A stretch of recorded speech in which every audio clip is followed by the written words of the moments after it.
ஒரு மருத்துவரா ஆர்ஜிகர் மருத்துவமனையில சகோதரி அவர்களுக்கு இப்படிப்பட்ட பாலியல் வன்கொடுமை நடந்தது ரொம்ப கஷ்டமா இருக்கு. இதே போல இன்னொரு பெண்ணுக்கு இனிமே நடக்கவே கூடாதுங்கிறதுக்காக தான் அனைத்து மருத்துவர்களும் இறங்கி போராடுறாங்க. இதுல அவ்வளோ ஸ்பெஷலிஸ்ட், அவ்வளோ மல்டி ஸ்பெஷாலிஸ்ட் எல்லாருமே ரோட்ல இறங்கி போராடுறாங்க அப்படின்னா இதோட இன்டென்சிட்டி என்னன்னு நமக்கு புரியணும். முதல்ல இது ஒரு மருத்துவருக்கு நடந்ததுக்காக நாங்க போராடல. ஒரு பெண்ணா இன்னொரு பெண்ணுக்கு நடந்த ஒரு வன்கொடுமையை பொறுத்துக்கவே முடியல, சகிச்சுக்கவே கொள்ளாத அவ்வளோ. அந்த போஸ்ட்மார்ட்டம் ரிப்போர்ட்ஸ் எல்லாம் பாத்தீங்கன்னா எல்லா ஊன்ஸ்மே ஆன்டி மார்ட்டம்னு சொல்றாங்க. அதாவது சாகரத்துக்கு முன்னாடியே அவ அனுபவிச்ச அந்த வலி இன்னொரு பெண் அனுபவிக்கவே கூடாது. இத அம்பானி கல்யாணத்தை பத்தி அவ்வளோ பிரபலமா பேசப்பட்ட ஆக்டர்ஸும் பொலிட்டீஷியன்ஸும் பிளாகர்ஸும் இப்ப எங்க போனாங்கன்னு தெரியல. இத நாம் தமிழர் சார்பா இங்க நின்று, நாம் தமிழர் கட்சியின் சார்பா இங்க நின்று இந்த போராட்டம் செய்யறதுல எனக்கும் மகிழ்ச்சியா இருக்கு.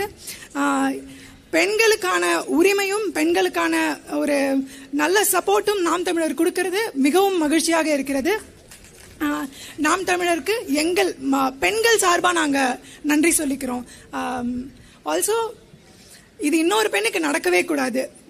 ஒரு பொண்ணு இந்த மாதிரி ட்ரெஸ் பண்ணு, ஒரு பொண்ணு இந்த டைம்குள்ள வீட்டுக்கு போ, ஒரு பொண்ணு இப்படிதான் இருக்கணும் அப்படின்னு சொல்ற அரசியலும் அப்படின்னு சொல்ற இந்த எம்ஜிஆர் யூனிவர்சிட்டியும் ஒண்ணு மட்டும் புரிஞ்சுக்கணும்.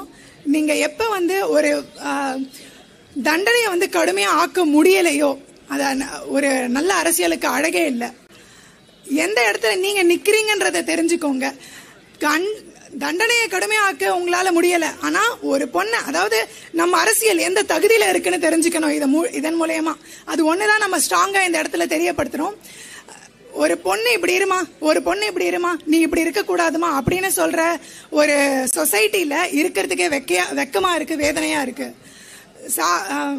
சாதி வன்கொடுமைகளும் பாலியல் வன்கொடுமைகளும் தீண்டாமையும் அதிகரிச்சுக்கிட்டே தான் இருக்கு.